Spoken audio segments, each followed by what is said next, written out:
El libro que sostengo tuvo una gran influencia en mí, y sin embargo casi nada se sabe de su autor.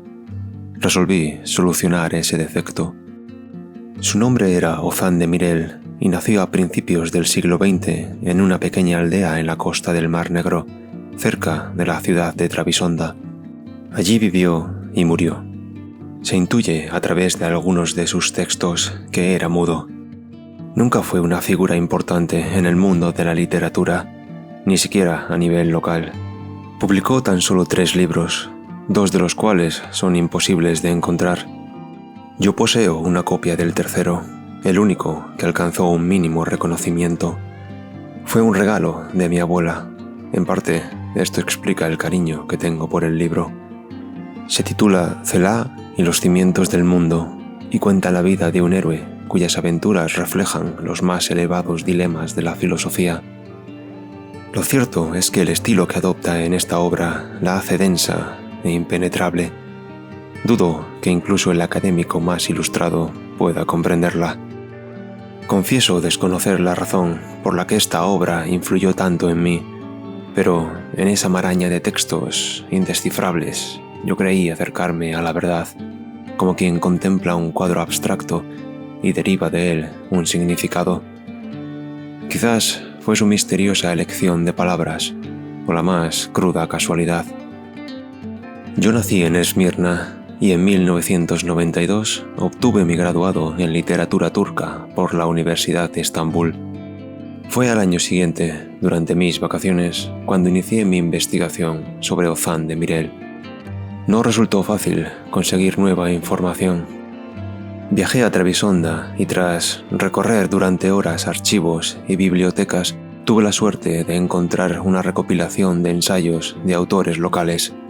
Uno de ellos, de quien solo recuerdo que su apellido era Ates, nombra a de Mirel y poéticamente lo describe como un hombre mágico que no produce sonido alguno, puro silencio, lo cual corroboraba la idea de que era mudo.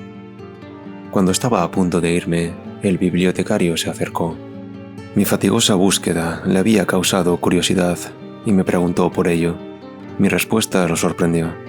Me contó que su padre había trabajado en esa misma biblioteca y que había escuchado de él alguna historia imposible sobre Ozan de Mirel.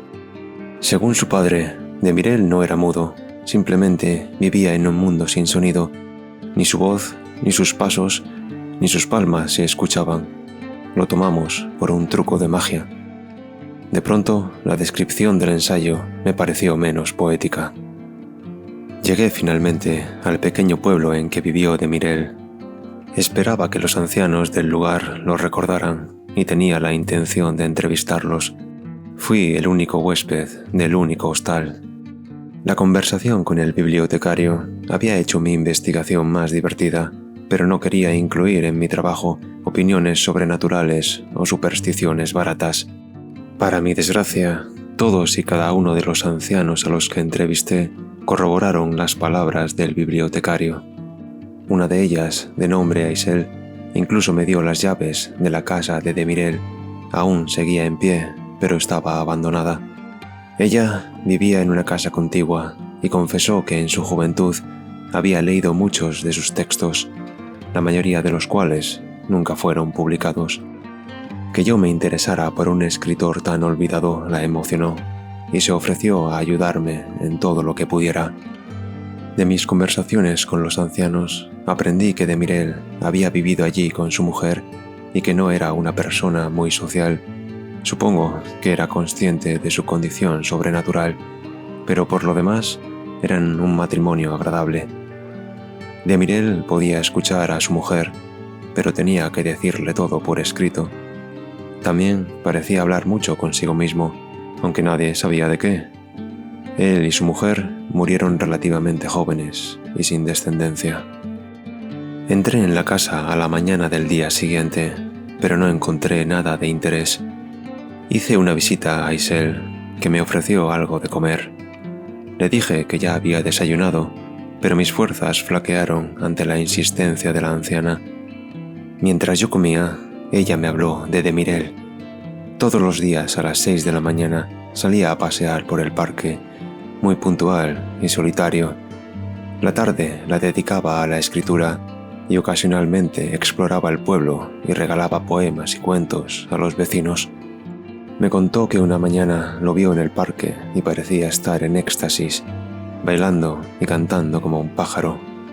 En cuanto regresó a casa, se sentó a escribir y no paró durante 4 días. El resultado fue Celah y los cimientos del mundo. Aysel conocía muchos detalles de Demirel gracias a su mujer. Las dos fueron amigas a pesar de la importante diferencia en edad. Aprendí que Demirel no había sido siempre así. Tuvo una infancia normal, hasta que un día el sonido decidió abandonarlo. Poco a poco su voz se apagó y el silencio se extendió a lo que tocaba. Ni las puertas que cerraba ni las llaves que dejaba caer eran perceptibles. Regresé a la casa y cerré con cuidado la puerta. Me detuve en medio, lamentando no tener posibilidad de resolver el enigma. Los minutos que siguieron fueron de pánico y parálisis. Escuché una puerta cerrarse a mi espalda y unos pasos acercarse, pero no había nadie. Escuché los pasos dirigirse a la mesa que tenía enfrente y escuché la silla siendo arrastrada. Supe que la voz que estaba oyendo era la de Demirel, que hablaba consigo mismo. Hablaba del grato paseo y tenía la esperanza de que quizás hoy su talento le permitiera escribir acaso unas líneas. Conversó con su mujer. Lo supe porque recitó lo que le iba escribiendo. Llegado un momento, me tranquilicé. Traté de hablar con aquel fantasma invisible, pero no hubo respuesta. Lo achaqué a una alucinación, aunque sabía que lo que estaba viviendo era real. Tomé la grabadora con la que había entrevistado a los ancianos y la dejé sobre la mesa. A la noche regresé al hostal exhausto y confundido. Había pasado un día con Ozan Demirel. Tan solo paré a comprar pilas en la tienda del pueblo. A las 6 de la mañana estaba de nuevo frente a la casa y tal y como había previsto, el espíritu de Demirel abrió la puerta con puntualidad y se dirigió al parque. Al principio me costó seguir los suaves pasos de la invisible figura, pero pronto empezó a hablar y pude acompañarlo sin problemas. Mi teoría era tan estúpida como imposible. Lo que estaba oyendo eran los sonidos que Demirel había producido en su tiempo, unos sonidos que aparecen en el mundo con unos 60 años de retardo. Me preocupó tener un acceso tan íntimo a su vida, siempre que toda esa locura fuera cierta. Obvié lo sobrenatural de la situación y me propuse obtener toda la información que pudiera sobre el escritor. Durante varios días grabé toda la vida de Demirel. Para mi descontento, parecía estar pasando por un bloqueo artístico y era incapaz de escribir algo decente. Pensé que quizás estos acontecimientos deberían ser estudiados por alguien más competente que yo, pero no quería que me tomasen por un loco y en aquel momento yo tampoco confiaba en mi cordura. Finalmente hubo sorpresas.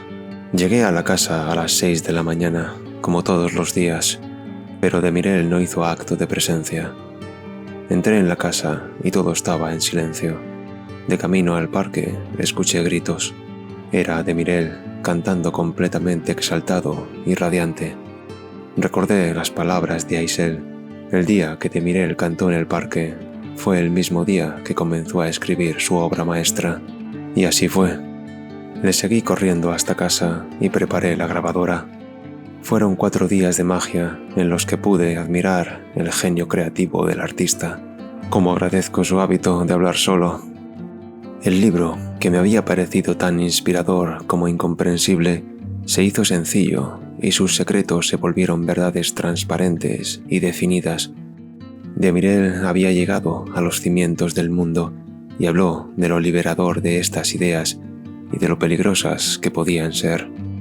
El miedo a extender una visión tan poderosa del mundo hizo que en el segundo día decidiera ocultar la simpleza de su descubrimiento.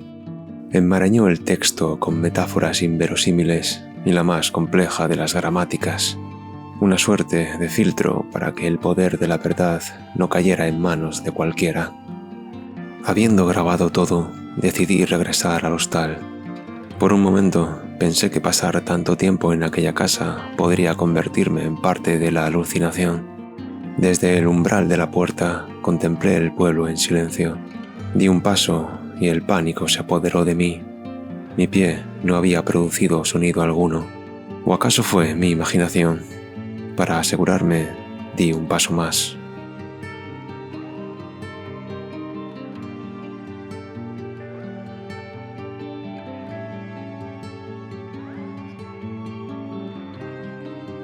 Bueno, muchas gracias por visitar mi canal. Espero que te haya gustado esta historia y si quieres ver más, puedes echar un vistazo al resto de vídeos en mi canal. Que tengas un buen día.